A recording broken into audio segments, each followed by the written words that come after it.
先日シビマグロの子を友達にもらって半分刺身にしましたけども、半分食べきれずに残りましたので冷凍してました。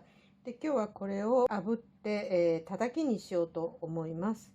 まず凍ってますけども、このまんま皮と麺を炙っていきます。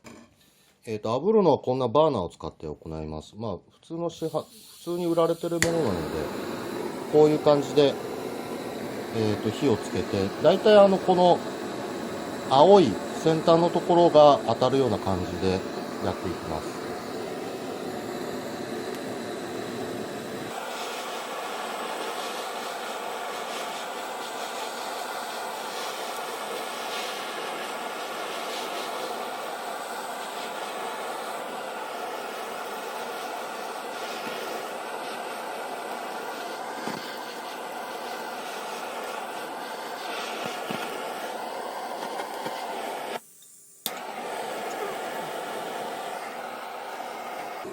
で、こっち面も焼いてあげます。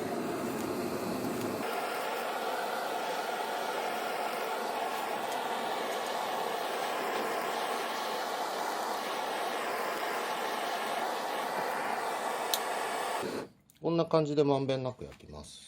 凍ってますので、もう水につけたりはしません。で、このまんま刺身用に切って盛り付けていただきます。